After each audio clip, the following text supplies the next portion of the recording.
तो સૌથી પહેલાં આપણે ટામેટાની પેસ્ટ બનાવવાની છે, જેમાં 2 નંગ ટામેટા લીધા છે અને 5 નંગ કાજુ લીધા છે. એની આપણે પેસ્ટ બનાવી લેવાની છે મિક્સર ગ્રાઇન્ડરમાં. અને હવે એક બાઉલમાં મોળું દહીં લેવાનું છે. 3 થી 4 ચમચી જેટલું દહીં લેવાનું છે. દહીં મોળું હોય એનું ખાસ ધ્યાન રાખવું.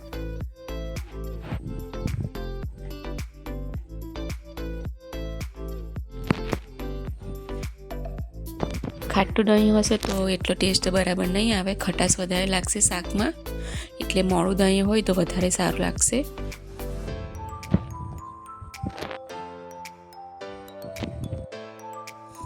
હવે આપણે મસાલા એડ કરી દઈએ દહીંમાં.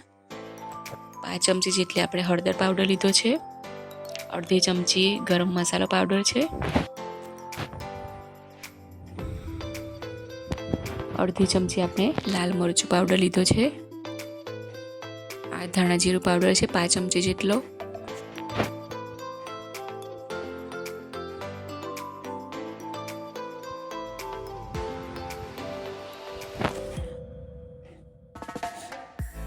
આદુ મરચાં લસણની પેસ્ટ લીધી છે 1 ચમચી જેટલી. તીખાશ તમને જે પ્રમાણે ગમતી હોય એ પ્રમાણે તમે વધારે કે ઓછું કરી શકો છો.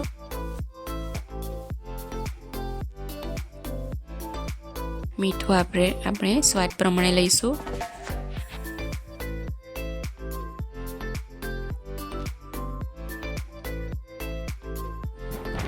હવે બધું બરાબર મિક્સ કરી લેવાનું છે.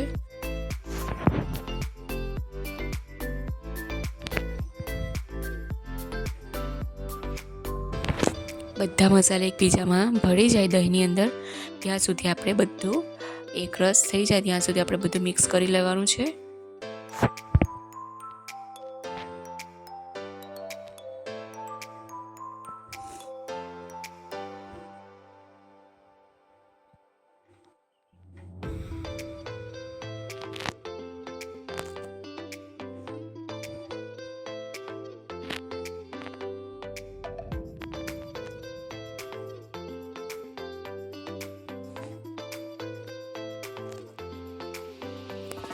તો હવે રેડી થઈ ગયું છે આપણું દહીંનું મિક્સર.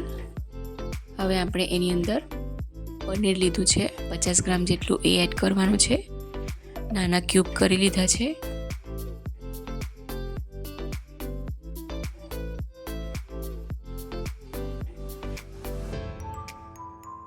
હવે એની અંદર આપણે આ કાંદા લીધા છે, જેને આપણે ચોરસ આવી રીતે કટ કરી લીધા છે અને એક સ્લાઇસ છૂટી કરી લીધી હતી. અને સાથે જ આપણે કેપ્સિકમ પણ લઈ લીધું છે, અડધું કેપ્સિકમ લેવાનું છે અને 2 થી 3 કાંદાના સ્લાઇસ કરી લેવાના છે ચોરસ, એ આપણે લેવાના છે. આ બધું બરાબર મિક્સ થઈ જાય ત્યાં સુધી આપણે મિક્સ કરી લેવાનું. બધો મસાલો કાંદા, કેપ્સિકમ અને પનીર પર કોટ થઈ જવો જોઈએ એવી રીતે આપણે મિક્સ કરી લેવાનું છે.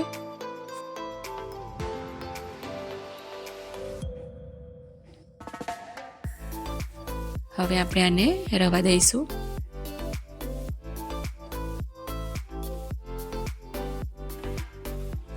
હવે આપણે એક પેન લીધું છે, એની અંદર 3 થી 4 ચમચી જેટલો મોટી ચમચી લેવાનું, 3 થી 4 મોટી ચમચી જેટલું તેલ લેવાનું છે.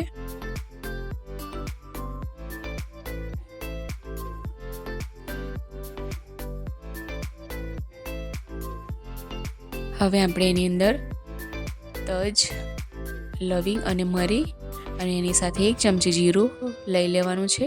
તેલ ગરમ થાય પછી જ એડ કરવાનું છે આપણે.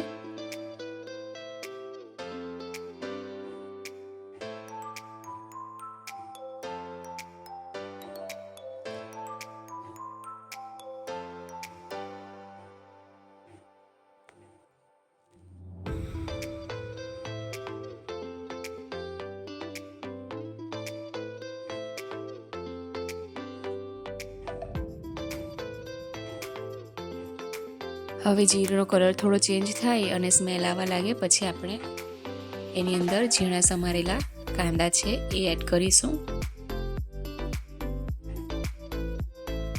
આપણે 2 નંગ જેટલા કાંદાને ઝીણા સમારી લીધા હતા એ એડ કર્યા છે.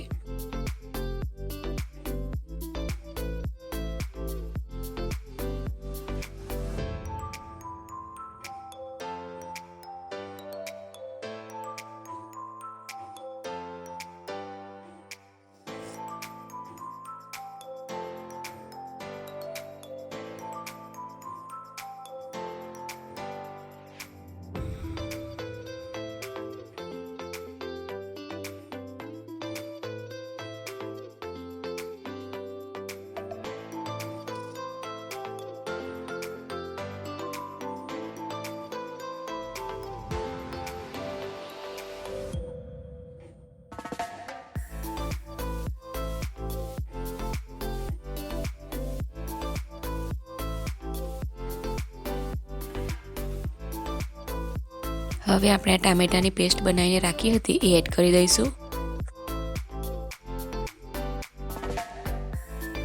ટામેટાની કચાશ બધી દૂર થઈ જાય ત્યાં સુધી આપણે એને ચડવા દેવાનું છે, જેથી બધું તેલ પણ છૂટું પડી જશે અને ટામેટા પણ સરસ રીતે ચડી જશે.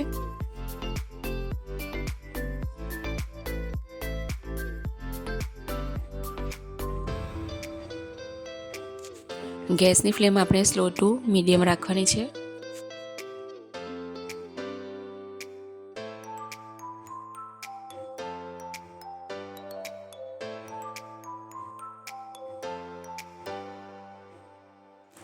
તો હવે ધીરે ધીરે તેલ છૂટું પડવા લાગ્યું છે.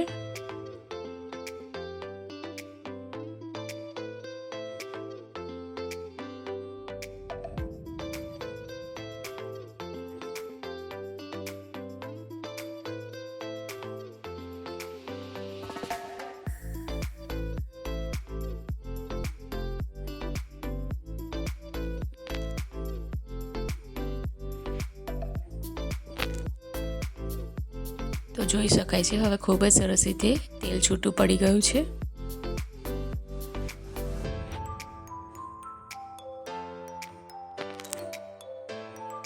અને ટામેટા પણ ચડી ગયા છે. તો હવે આપણે જે આ રેડી રાખ્યું હતું પનીરનું મિશ્રણ એ એડ કરી લેવાનું છે.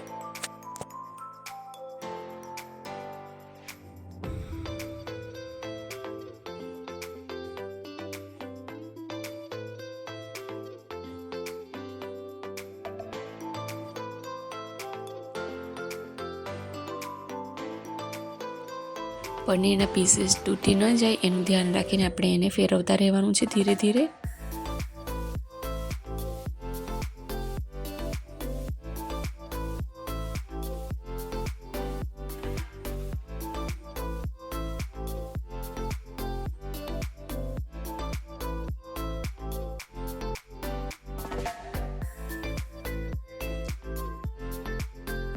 તો હવે આ બાઉલની અંદર આપણે થોડું 4-5 ચમચી જેટલું પાણી લઈને એડ કરી લીધું છે પનીરની સબ્જીમાં. હવે આપણે બરાબર એને મિક્સ કરી લેવાનું છે અને પછી એકદમ સ્લો ફ્લેમ પર એને ચડવા દેવાનું છે.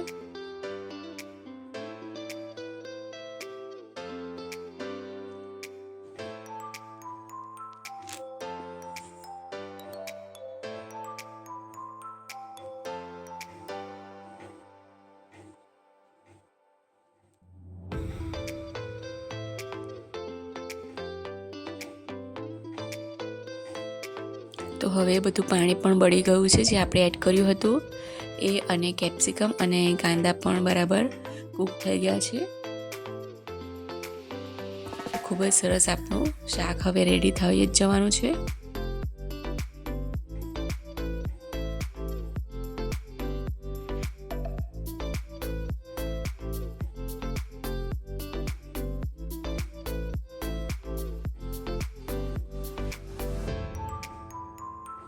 તો હવે રેડી થઈ ગયું છે આપણું શાક. ગેસની ફ્લેમ આપણે ઓફ કરી દઈશું. Thanks for watching.